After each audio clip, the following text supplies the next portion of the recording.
Ready to roll on this Saturday afternoon at Gulfstream Park West. Good to have you with us, everybody. Acacia Courtney, Jason Blewett alongside, and we're settled in 10 races here in Miami Gardens. That's right. Happy Saturday. Thanks for joining us this afternoon at Gulfstream Park West. We're back on the turf today. Good, as you can see, as far as the track conditions, and some nice competitive races this afternoon coming up. And a good Saturday thus far for trainer Antonio Sano. I heard Breeze Gunnevera, who's bound 3 weeks from today to the Breeders' Cup Classic. That horse, Gunnevera, here at GPW, breezed 3/4 over the good main track in 1:15 and change. So all systems go, and we'll look forward to seeing what he can do as a big bomber against the likes of Gunrunner and Arrogate. He's a little bit of a hometown hero down here in South Florida. Yeah. Definitely easy connections to root for. We followed him not only here at Gulfstream Park and Gulfstream Park West, but around the country as well. Now, as we shift our attention to the action today, and this is our second Saturday of the 40-day fall meet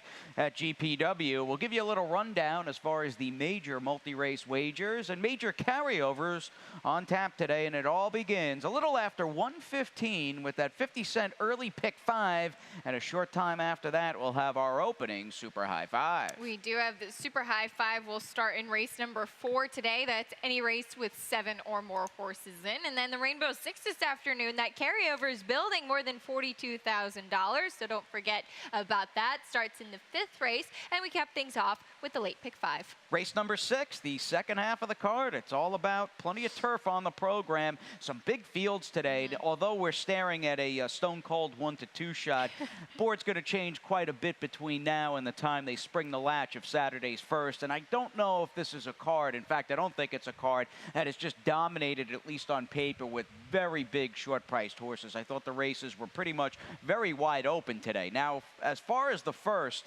on the main track, this will naturally be the opening leg of the early pick 5, and I think you need to decide, and I'm anxious to see who you use, because they've all got to go a mile and 70 on the dirt. They do, and I used everybody pretty much except for the 1-2 shot currently in Judith's Nation. It's very early on in the wagering. I just don't 100% trust that horse, but we'll talk about that in depth in a few moments. Using 3 in the second race as well. Thought that one was pretty wide open. A very, I think, key pace scratch of Look at Linda in there. In race number 3, I'm still trying to get Morning Destiny home. I've tried the last couple of times with some big prices on this horse, but I'll back myself up with one others in the 6, Touchette. Second-time starter for Sandra Slivka. Just using 2 in there makes me a little nervous, but I'll just use 2. 3 deep in the 4th race. We have some really nicely bred fillies on the turf for the 2-year-olds going there. And I'll single in the 5th race, trying to keep things affordable. Just think recent transactions might just be best in here. Has some speed as well, and I think she's spotted right to go the 6 furlongs again. She's in a very good spot today, and I think she gets in a field that she's facing, at least in my book as well, some extra points for her consistency. Absolutely. And even though she won a couple starts back going 7 in the slop, I think 6 might be, at this stage of the game, her best distance and the real sweet spot. Mile and 70, speaking of sweet spots, isn't really a go-to distance for any of these horses in the first, and I think that's the real key factor in what complicates this crew of 3 and up $10,000 claimers over the main track at a mile and 70. I was thinking and looking at this race on paper, Acacia, of that old D. Wayne Lucas Kentucky Derby quote. They can all get a mile and a quarter, yet some are going to take a little more time than others to get the 10 furlongs. And that probably applies here, and that's one of the reasons I went back to the one Warranted, who just doesn't have much speed. He's kind of one of these chugging horses who just is very much one pace, but if the others get a little leg worry, which they are likely to do, maybe this horse who had excuses 3 and 2 back can finally get the maiden win. That's certainly a fair assumption in here. Now, it is a good point. This mile and 70 yards here at Gulfstream Park West is 2 turns versus the mile at Gulfstream, where a lot of these horses were doing is just 1 turn. I could not really make heads or tails of this race as far as the distance, as far as who's in good form. So I landed on a horse that's a little bit of an unknown. known. Now, you certainly have to imagine that Shootist, this son of Smart Strike, they had very high hopes for him at the start with a $350,000 purchase price. He hasn't panned out to be that. That being said, I'm taking him at face value in here, and I did actually find a stat on Joe Catanese.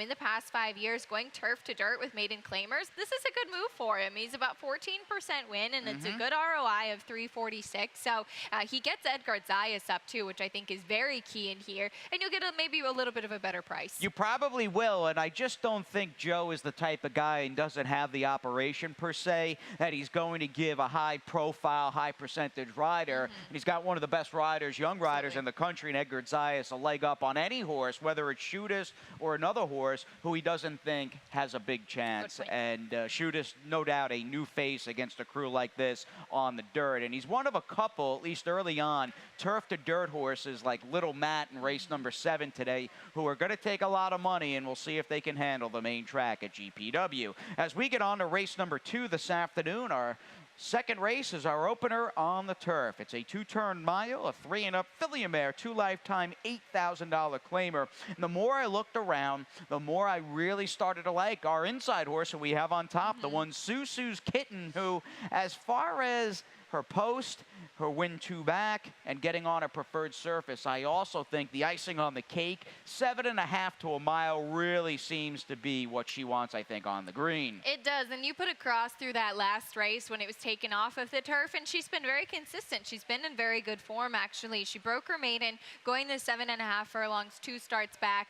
It looked like, you're right, going a little bit longer at Tampa or even across town at Gulfstream versus the 5 furlongs on the turf seems to be the right spot for her. I just think that she's got the solid form and the recency on her side. And as I mentioned a little bit earlier, the scratch of the number 4, Look at Linda, I thought was pretty key as far as the pace. And I used her third, but I think Ella's Dreaming is going to be the biggest speed in here, and that could be most beneficial to her. That's a very good point. I've got her in the mix second. As you said, you've got her capping your try, and speed the name of her game, and she's likely to be uncontested on the point today. The problem is that just 1 for 19. So there is a pretty lean lifetime record to deal with. But again, it looks like the race, no doubt, after scratches. And there were very few today, by the way. But the second, however, goes through the speedy Ella's Dreaming. As we shift our attention to race number 3 and turn the page, and this might be my favorite race on the card today for good reason. Yeah, it's a solid race. You got a half a dozen 2-year-old fillies in this $50,000 maiden special weight over the main track that you might imagine would be drying out as the day progresses. It's a nice day here in South Florida, specifically Miami Gardens, so maybe it's on the good side of fast by the time race number 3 rolls around. Who do you like in here? Well, this race I had a bit of a tough time. I landed on the number 3 in here, Morning Destiny, once again, because I said I've been trying to get this horse home in the last couple of starts. She was a big price 2 starts back and got her home for the exacta. Last time, she didn't get the win, but Razorback Lady was just so well turned out that afternoon and just looked like she was going to win. So she was impressive. I take nothing away from Morning Destiny in that. She's got precocity on the bottom side. She's nicely bred. I think this time might be the charm. I'm with you, and she strikes me as a morning line filly and one of many. Antonio Sano, I think, has got runners in 5 races today, and he spends the bulk of his time, at least training, right here at Gulfstream Park West. He's got a busy day, and he's got a filly here who is just trending upward. You can just see it with the 3 lifetime races under her belt, and that I think strikes me as a filly and certainly a barn that trains for a career and not just 1 or 2 races. Now, the 5, Aaliyah's Story, is coming out of a nightmarish trip first time out. A lot happened to this well-bred filly by Super Saver in her September 2nd debut, 8 miles east at GP. We'll look at the break and the start and basically the run into the far turn. She is the number 2 on the afternoon. You see they open up the latch, and she was just off slow. Now, the rider on her back that day, and Jose Batista, will try to get her in the game. After all, it's a 6-furlong sprint. Doesn't want to be too far out of it. Now, if we can just pause it there, at this point, as they get closer to the far turn, well, let's speed it up just a little bit. Those palm trees, there we go, right there, perfect.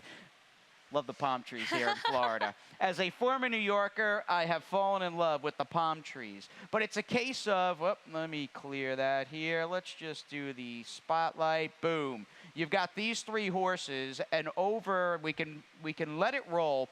There won't be any room at all. It's basically just a wall of thoroughbreds as they enter the bank of the far turn. And even if we could just stop it here for 2 seconds, you watched Amisael Jaramillo aboard the number 5, who was favored in this race, Blonde Bomber.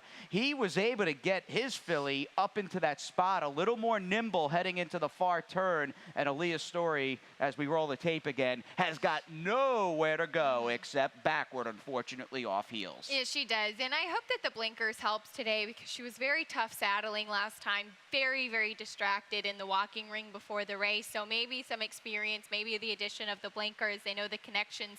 Feel strongly about this one. I believe Imaginary Stables is named after their granddaughter. Nice. So obviously, this is a horse that you might want to keep an eye on moving forward. I just still needed to see some improvement from her as far as mentality today. I was intrigued by a couple others in here. The number 6, Touche, I actually thought ran a good race first time out behind Sammy Sunshine, who in her subsequent race got kind of hooked in a pace duel and didn't really run as well as I would have liked, but I thought was very professional in that race. So thought second time out, this one might improve. Yeah, she finished up with some interest in her debut after, much like Aaliyah's Story, was just off last early on, and a building block type of effort for trainer Sandra Slivka. We've got a couple of firsters that need to be mentioned up first, and maybe the favorite or co-favorite, the number 1, Luzmimi, Princess from the rail. Here's her Malibu Moon filly. Fairly pricey yearling purchase for Grupo 7C Racing as we look at the Ibis chowing down here on the infield at Gulfstream Park West.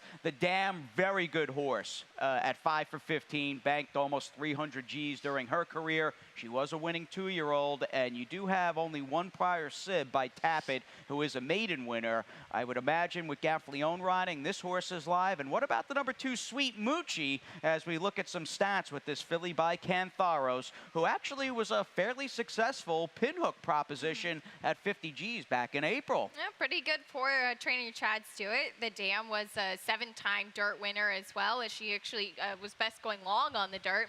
And pretty nice breeze at OBS. Yeah, real nice breeze. Maybe a pace factor going that 6.5 furlongs as these 2-year-old distances continue to evolve and stretch out. We'll see a very good-looking 3rd race on tap today at Gulfstream Park West. As we move on, race number 4. It's back to the turf for us at 7.5 furlongs with this 2-year-old filly maiden special weight, and we'll get right back to the replay machine. And maybe there's no real troubled trip per se to look at in this 4th race with the likely favorite So Fresh. The boys upstairs have got her highlighted in that orange and black cap towards the outside, or blue, excuse me, and she finally is able to put away Pupatov, who's in the white cap down inside. And then if we could just freeze it here, she's got, all right, Pupatov, who she vied with basically head and head. They're straightening away, turning for home, and then all of a sudden she'll have to fend off not 1 but 2 fillies to her outside. A very good turf race from this daughter of Candy Ride. It was, and Sold That House is the number 6. We'll see her coming back on Sunday and should actually be a very short price in that race. But I thought So Fresh held on very gamely in here. Gift of Glory was closing so strongly, was a really, I think, big late run from that filly, but so game from So Fresh, who definitely seems to be better on the turf. Oh, there's no doubt about it. Night and day, her effort 2 back compared to that off-the-turf race to wrap up September at Gulfstream Park for Carlo Veccarezza. We're both taking her on top at what you would expect off the 67 figure in her lone turf race will be a short price. And I say likely to be a short price because you don't know what they're going to do with the Pletcher Firster on the outside. But as far as the 9, Forever Thankful, who's been working, at least as far as her last couple of breezes at Palm Beach Downs, in South Florida for the Pletcher barn, there's just not a heck of a lot to go on as far as the pedigree. I didn't find any sneaky quality, or this just doesn't scream I'm alive Pletcher Firster to me. No, she was a $20,000 purchase, which you're used to seeing 6 figures or even more when they're coming from the Pletcher barn for sure. The Dam was 0 for 5, 0 for 3 on the turf. This is her first foal.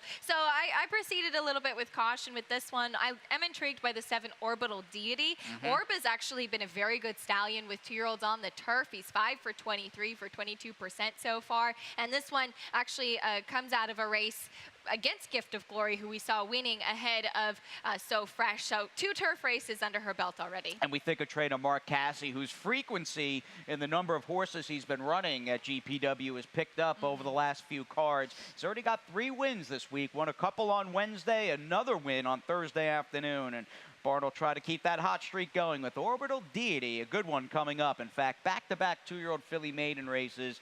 Good stuff here early on through the first half of the program. And with the second half just about upon us, we'll have a little Chasing Rainbows with Acacia and a lot more coming your way on GPW today. At ExpressBet, we celebrate the champions that make horse racing great. That's why we provide more ways to bet from more places than ever. We've built an entire family of brands to give players more of the rewards they deserve. Give bettors the information they need to win and provide a community for horse bettors. Because the best way to support the champions of horse racing is to champion horse racing. ExpressBet, we are racing. The Pegasus World Cup Invitational is January 27th at Gulfstream Park, and that weekend we have something new, the Pegasus World Cup Betting Championship. I'm lucky to be joined enough by 2 guys who will be playing in this tournament, including Ray Arsenault, defending NEC champion. And Hi, Acacia. I'm Ross Gallo. I'm a 13-time NHC qualifier and also a member of the NTRA Players Committee. we're so excited for it. Join us here at Gulfstream Park. $500,000 expected pool, no entry fee if played on site. This is for the players. And play we will on the second Saturday of the fall meet at Gulfstream Park West. Jason and Acacia welcoming you back live from our Gulfstream studios. And with that carryover growing by the day, there were no singles alive in the Friday cash out. We'll chase 40 G's, give or take, and what are we doing? All right, we'll give you a look at my ticket. No singles for me today, $38.40, and you see $42,000 plus in that carryover. If you remember, I singled recent transactions at the end of my pick 5. I used a little coverage here just to be safe in the first leg of the Rainbow 6, and it's still a reasonable price. So I'll use the 1 and 3 to start things off. 2 deep in the 6th. I like Return to Senda at a bit of a price for Reed Nagel, and Diamond Love on the drop. 7th race going to be using, I think, the logical 2, as the 8th race was where I really wanted to spread. I think there's just some really talented horses in this race, and it's a very fun betting race. Yep, good race. 7.5 on the turf. I'm really excited for that one, actually. 2 deep in the 9th, and then 3 deep in the last leg. I actually really like the outside horses the best, and he's a leader in Crown to the Gold. I'll back myself up with Kathleen O'Connell and Soldat Storm. And again, $38.40. All right, we had the gals earlier in the day in race number 4 on the turf. The Colts running for maiden claiming tags will cash things out, and that is a tricky cash out. I know you've got some opinions towards the outside, but if you can afford it, maybe you'll want to use a little more than 3 horses there. Very tough race to end things. Now, if we're right in race number 5, the starting point of this Saturday Rainbow, recent transactions should be pretty tough. And just looking at her recent form for this filly by Gone Astray, she's so consistent, and I think she gets a lot of points for that. I think she does too, and that's something at this level that you see horses that go in and out of form, and she's been able to keep her form very solid, and that's what I like. She's got some speed. She's not a need the lead type either, though. She has Amisel Jaramillo in the saddle, who's won on her before. I think there's a lot of upside to her. Yes, she was beaten by another horse in this field, and I'm Really Something last time out, but that was on October 1st. We'll see coming back now. She has actually done well at Gulfstream Park West before. Now, speaking of doing well at GPW, how about a last out winner from just 8 days ago on October the 6th? Her name, Moonlight Salsa, and she ran very well closing down the middle of the racetrack to get the money at 16-1. I was wrong in this race. I really believed in the black cap, Square to Spare, who was 6-5, was very vulnerable. And watching her drop back under attack and then re-rally to come again for the place, I do think this was kind of a perfect storm situation for the number 5 Moonlight Salsa. That being said, I don't think you can discount the horse who's obviously in respectable form and has already shown recently, that is, an affinity for this GPW main track. I think that's what she's got going for her. That's certainly fair. She has to repeat that performance, and early on in the meet, we were seeing all kinds of crazy prices winning here at Gulfstream Park West, so I need to see her be able to repeat that. But recently, with Michael Yates, if you cross out the sloppy track races 2 and 3 back, she's been in very good form, so maybe her affinity for this track is going to be key here. I use the number 1, I'm Really Something, who honestly has been in good form as well. Turning back in distance is a little bit of the concern for me. All right, inside post as that horse looks for her first ever win on the dirt, going 3/4. And that, of course, brings us up to race number 6. This is really the second chapter on this day of racing at GPW, already October the 14th, as we bring on these 3-and-up filly mare $10,000 maiden claimers. The opening leg of the late pick 5 at 5 furlongs on the turf. And you spoke about return to sender for trainer Reed Nagel. That is one of 4 I'm using in race number 6, and if anyone has any smart opinions, anything smart to say about the 6, hit me up. I could use the help there. I really struggle with the 6th race. So coverage, that's what we're doing. I've got my eye, and I'm hoping by the time the 7th rolls around, if the track isn't fast today at GPW, it'll be on the good side of fast, because I think dry needs to be the case for the number 3 High Dandy, who I like. I think that horse is a little sneaky looking. I'll also cover my bases with one of those important turf to dirt runners on the program in Little Matt. 3 for me in race number 8, Little John W. and Vegas, for the obvious reasons. I also think the 4 Pickett's Corner worth a little look there. First time on the turf for trainer Armando de la Cerda.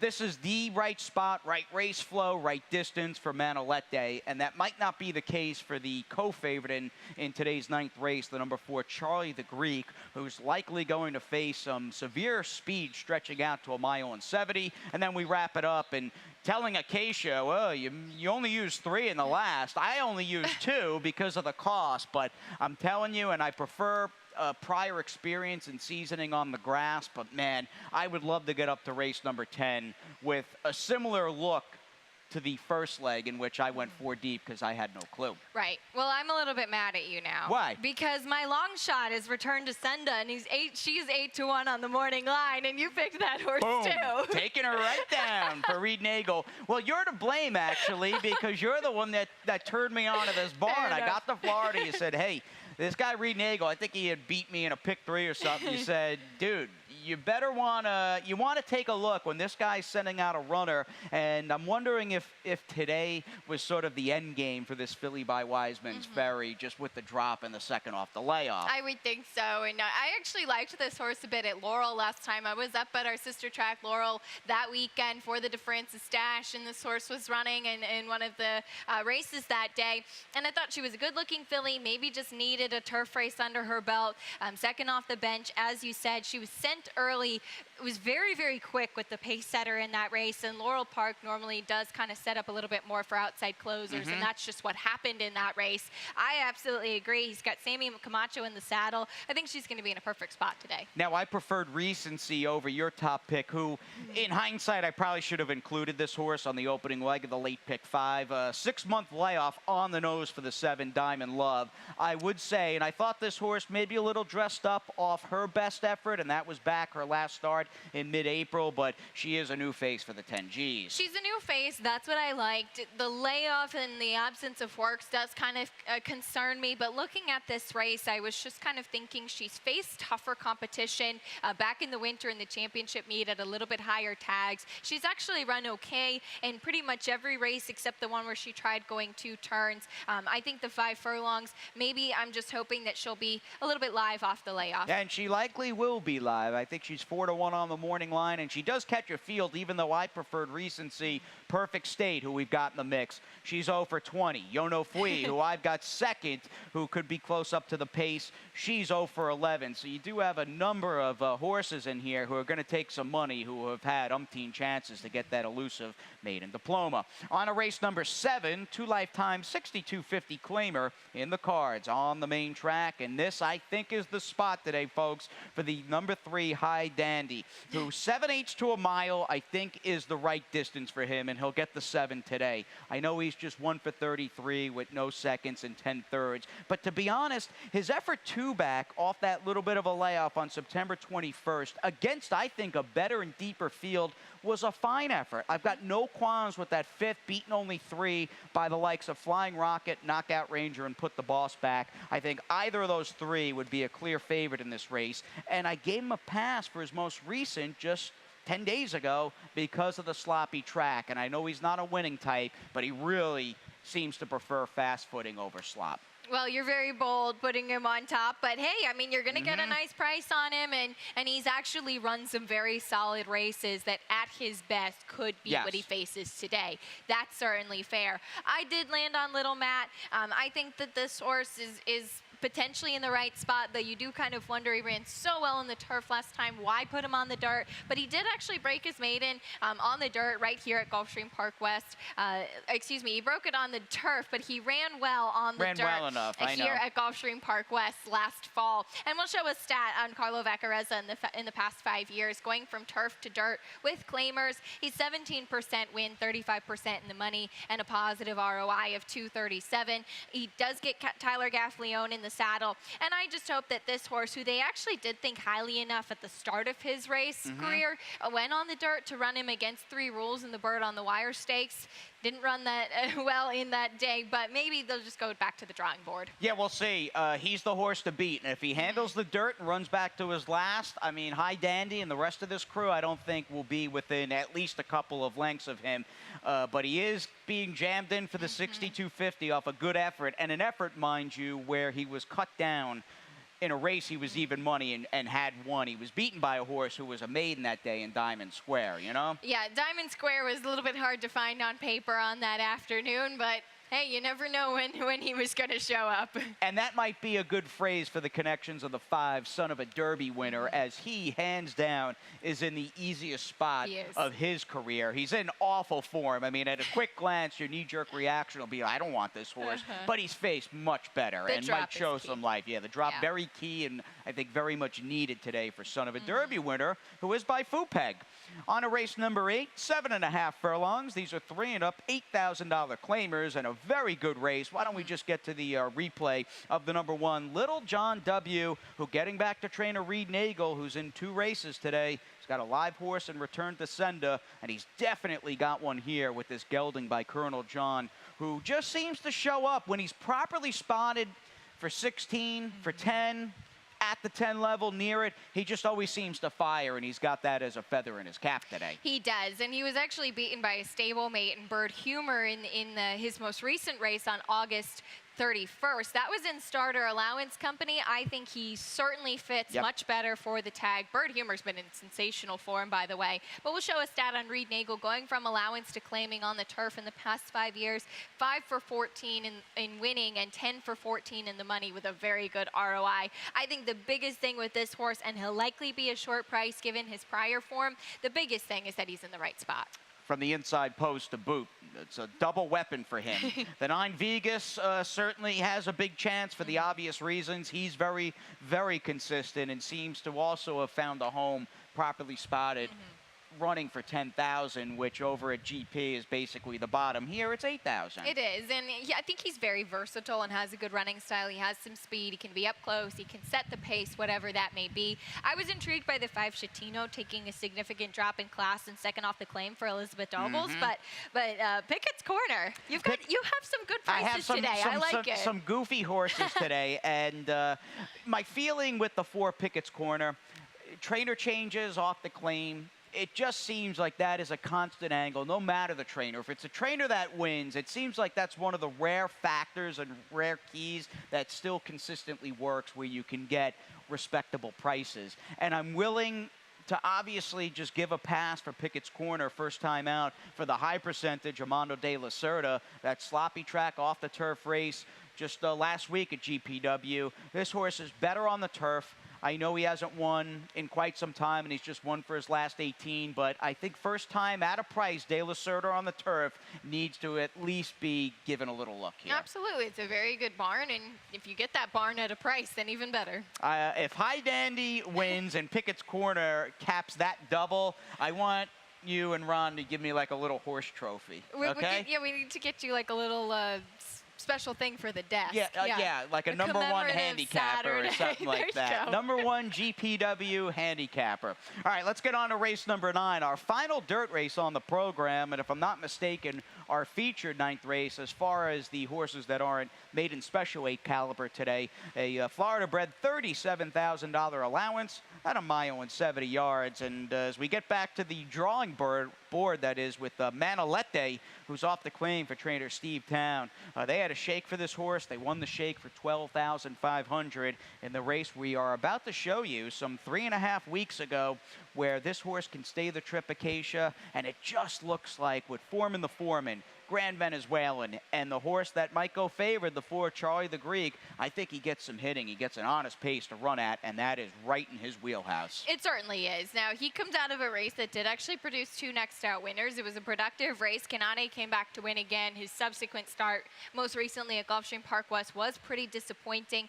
But I do think that Manolete has been in respectable form. I like also, too, that he's protected, and he's not in for the tag today, but he is stepping up a little bit. And I felt last time it was kind of like they were looking in all different places to put him. They tried just dropping him. The for sale sign was out. He ended up winning that day at 90 cents to the dollar. So we'll see if he can repeat that performance. I got a little creative in here. Here's my kind of wild card pick. I landed on the number 7, Red Crescent, who kind of the same thing. I thought he's going to have some pace to run at. He's 2 for 2 in the money here at Gulfstream Park West. Gets the blinkers on, and Manny Estevez in the stat will show you in the past 5 years, blinkers on the dirt is actually very good. He's 4 for 16 and 6 for 16 in the money. Positive ROI of 362. So just thinking that this one has some dirtied up form, and it's been a long time since he's won, but he's run consistently at this level. Okay, his last race very good behind Flemish Cap, who had some back class and had a tactical edge over Red Crescent, who will try to go the 1.70 against a good field that